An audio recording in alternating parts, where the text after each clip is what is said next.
Olá, amigos, terça-feira, dia 3 de setembro, chegamos aí na leitura 1072, estamos discorrendo nesse terceiro trimestre do ano sobre o Evangelho de Marcos, e o título de hoje na lição 10, o abominável da desolação. A leitura que nós começamos hoje é com Marcos capítulo 13, do verso 14 ao verso 18. Que indício Jesus deu do que é o abominável da desolação? Bom, o texto responde aqui, em Marcos 13, verso 14, Jesus chegou ao ponto central sobre a queda de Jerusalém. Ele se referiu ao abominável da desolação. O Senhor disse que o leitor deveria entender. Com essas palavras, ele estava apontando aos discípulos o livro de Daniel. Essa expressão ocorre em Daniel capítulo 9, verso 27, é importante que você leia para entender, capítulo 11, verso 31 e capítulo 12, verso 11, com paralelo ao Daniel capítulo 8, verso 13. E quem é o ungido? E quem é o príncipe que há de vir? Tá lá, Daniel capítulo 9, verso 26 e verso 27. O texto responde quem é ungido, né? A palavra ungido em Daniel 9, 26 é traduzida em hebraico como Messian, de onde vem o termo Messias. Em um estudo atento de Daniel capítulo 9, verso 24 a 27, fica claro que esse ungido é Cristo, em sua primeira vinda. E quem é o príncipe que há de vir? O texto responde aqui também, mas quem é o príncipe que há de vir, que traria a desolação a Jerusalém?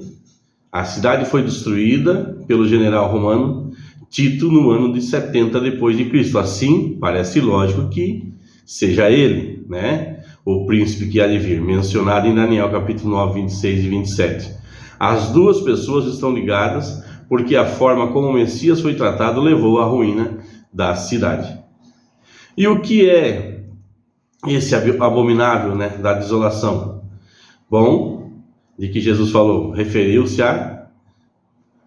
E o que é esse abominável da desolação que Jesus se referiu a Daniel? Infelizmente, muitos acreditam, né, que esse termo se refere à profanação do templo feita pelo rei Antíoco, né, Antíoco Epifânio, no segundo século antes de Cristo. Mas isso não se harmoniza com o ensino bíblico, amados. Jesus descreveu o abominável da desolação como algo que ocorreria depois de sua morte. Por isso, não poderia se tratar de algo que aconteceria 2 séculos antes do seu ministério terreno.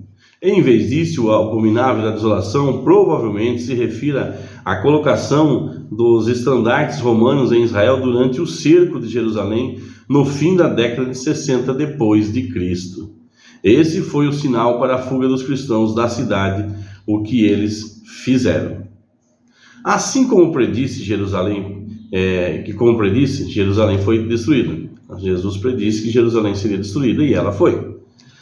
Como essas inúmeras e outras predições bíblicas, né? Como podemos aprender a confiar em Jesus e nas Escrituras?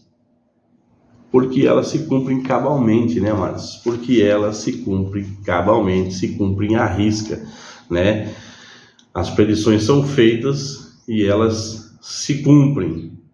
Muito pouco falta para tudo se cumprir, amados. Muito pouco. Jesus está às portas.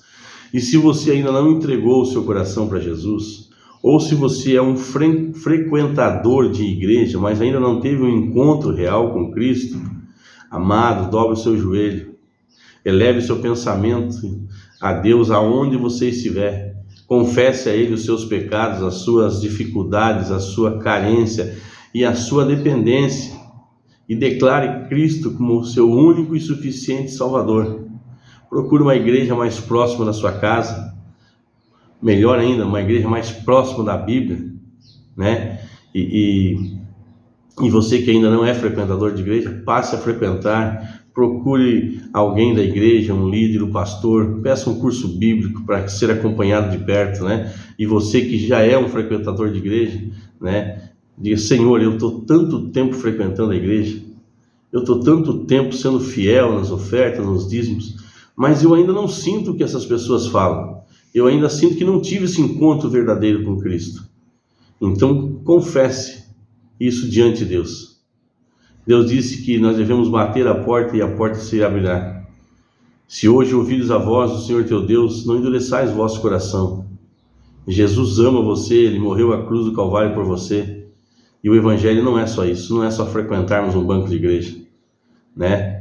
Todos nós que descemos as águas passamos a ser um missionário. E Deus quer nos usar, certamente Deus quer nos usar, né? Deus é o principal interessado em ter um encontro verdadeiro com você. Amém, amados? Louvado seja Deus, vamos orar? Pai amado que estás nos céus, obrigado pela Tua palavra, obrigado pelo perdão dos nossos pecados. Senhor, eu coloco diante de Ti, Senhor, essa pessoa, Pai, que tem clamado a Ti, mas não tem sentido, Senhor, se é assim que eu posso dizer. Nós temos a convicção da Tua presença em momentos que nós não te sentimos, porque Tu disseste que estaria conosco. Mas essa pessoa quer um encontro contigo, quer ter um toque Teu. Ela precisa reconhecer que Tu és Deus, que Tu és o Deus vivo, um Deus presente. Então, Senhor, eu te suplico nessa manhã, se manifesta a essa pessoa, dá um sinal a ela, Senhor, de que Tu estás ouvindo, que Tu se importa, Pai, porque nós sabemos que Tu se importa. Em nome de Jesus, Pai, é o que eu te peço e te agradeço. Amém. Abraço, meus amigos, e abraço aí aos nossos amiguinhos.